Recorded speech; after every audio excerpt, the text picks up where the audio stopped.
Assalamualaikum warahmatullahi wabarakatuh. Saya Rakib Jamiari dari Pekanbaru Riau, Indonesia. Sekarang akan kembali membacakan ayat-ayat Al-Quran Al-Karim. A'udzu billahi minasyaitonir rajim. Bismillahirrahmanirrahim. Wa ta'awanu 'alal birri wat taqwa wa la ta'awanu 'alal ismi wal 'udwan. Nah, ini adalah resep bagaimana memerangi kemiskinan di seluruh dunia. Caranya bagaimana?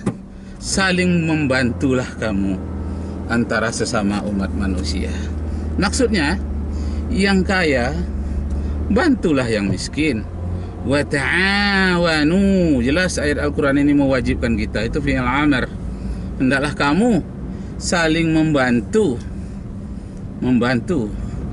Alal birri wat taqwa, atas kebaikan dan berbuat hal menuju kepada ketakwaan, takwa. Nah, yang tidak boleh itu saling membantu dalam hal merugikan orang, dalam ada riba, pemerasan, perampokan, itu tidak boleh. Tapi dalam hal kebaikan kamu disuruh saling membantu.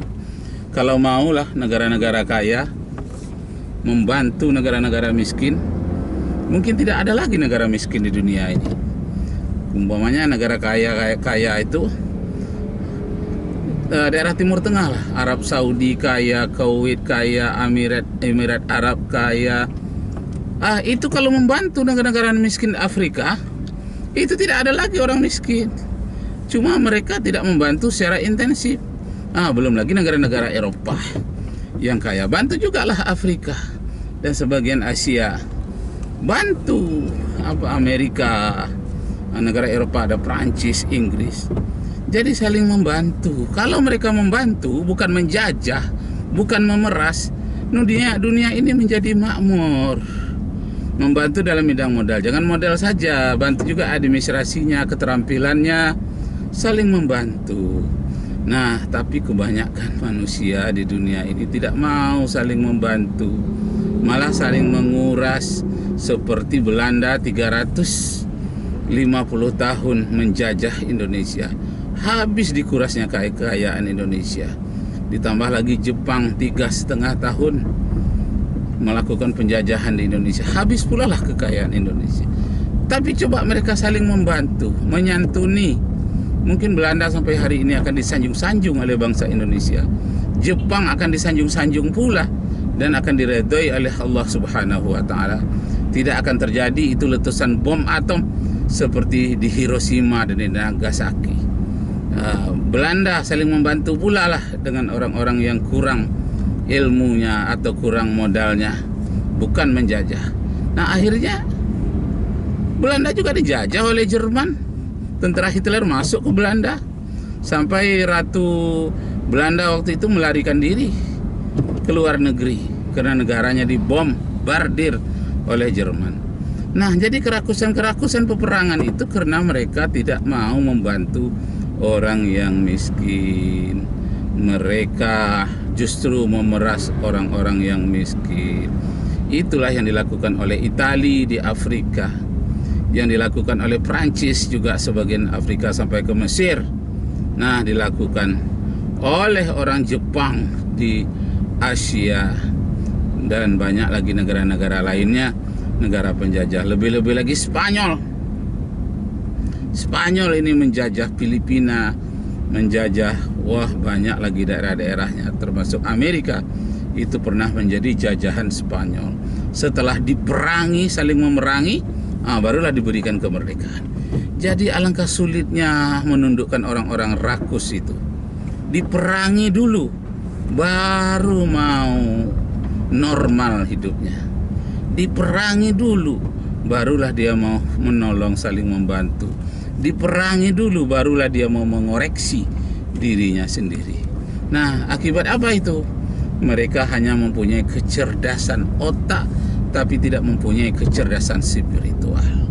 Kecerdasan spiritual itu didapatkan melalui gabungan antara otak dan hati, antara kecerdasan pemikiran dan kecerdasan spiritual, keimanan. Jadi Bapak Ibu serta saudara-saudara yang berbahagia, baik itu iman menurut ajaran Kristen, iman menurut ajaran Islam, ajaran Yahudi. Orang yang beriman itu rendah hati, tidak rakus, tidak menimbulkan peperangan. Tapi orang-orang yang rakus kadang-kadang melibatkan orang-orang yang baik, melibatkan orang-orang yang beriman di dalam satu pertempuran, perkelahian, sedangkan mereka sendiri sebetulnya tidak menginginkan. Nah, jadi Bapak Ibu serta saudara-saudara sekalian, problem yang dihadapi oleh masyarakat dunia sekarang ini adalah kerakusan. Mahatma Gandhi mengatakan bahwa penduduk di dunia ini waktu hidupnya itu ada 7 miliar orang. Kata Gandhi, ditambahlah 7 miliar orang lagi tinggal di bumi ini sanggup membahagiakan penduduknya. Ditambah 7 miliar lagi menjadi 14 miliar, bisa dibahagiakan. Nah, tetapi katanya yang hak dari 7 miliar orang itu diberikan kepada satu orang saja, orang itu tidak akan bahagia kalau orang itu rakus. Dan 7 miliar orang tadi bekerja secara baik menurut yang dia bisa, dia akan bahagia kalau mau hidup sederhana. Jadi kunci kestabilan kebahagiaan itu adalah hidup yang sederhana. Kalaupun dapat limpahan karunia dari Allah, hidupnya tidak sederhana tapi melebihi dari sederhana, itu adalah kesempatan beramal untuk menjadi orang yang membahagiakan orang lain. Kalau menurut kitab Injil menyatakan orang kaya tidak bisa masuk surga. Lebih mudah onta masuk ke lubang jarum dibandingkan dengan orang kaya masuk surga. Dalam istilah Injil itu disebut dibandingkan dengan orang kaya yang untuk masuk kerajaan Allah. Begitu katanya, maksudnya surga. Jadi kalau ada nanti orang kaya masuk surga menurut ajaran Injil, itu karena dia menyantuni fakir miskin. Jadi Bapak Ibu Saudara yang berbahagia, kalau kita lihat memang Nabi Isa alaihi salam bukan dia tidak bisa kaya, tapi bagi dia kekayaan yang lebih penting adalah kekayaan rohani. Nah, itu jugalah yang disampaikan oleh Nabi Muhammad sallallahu alaihi wasallam. Bukan beliau tidak bisa kaya, bisa kaya sekaya-kayanya, karena beliau kepala negara, beliau adalah pimpinan perang, seorang jenderal tertinggi di suatu negara, bisa. Akan tetapi beliau pernah mengatakan, laisal ghina an kasratil aradi walakinnal ghina ghinan nafsi. Artinya orang kaya yang sebenarnya itu bukanlah orang yang melimpah hartanya, tapi yang kaya yang sebenar itu adalah orang yang tenteram jiwanya, orang yang tenang jiwanya. Bagaimana untuk mendapatkan jiwa yang tenang? Sama dengan orang mendapatkan badan yang sehat.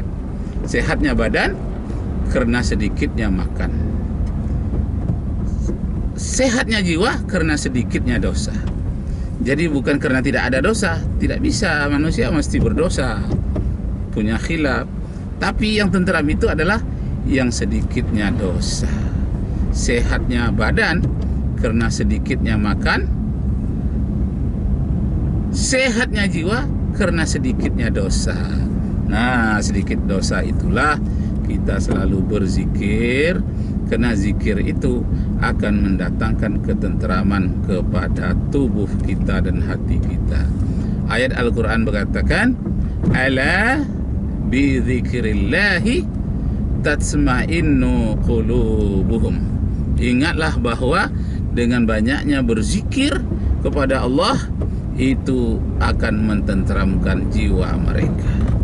Apa saja yang termasuk zikir? Membaca Al-Quran itu zikir, sholat itu juga zikir, memberikan nasihat kepada orang lain juga zikir. Nah, membaca zikir sama sekali, subhanallah walhamdulillah wala ilaha illallah wallahu akbar, itu zikir juga, itu namanya zikir khusus.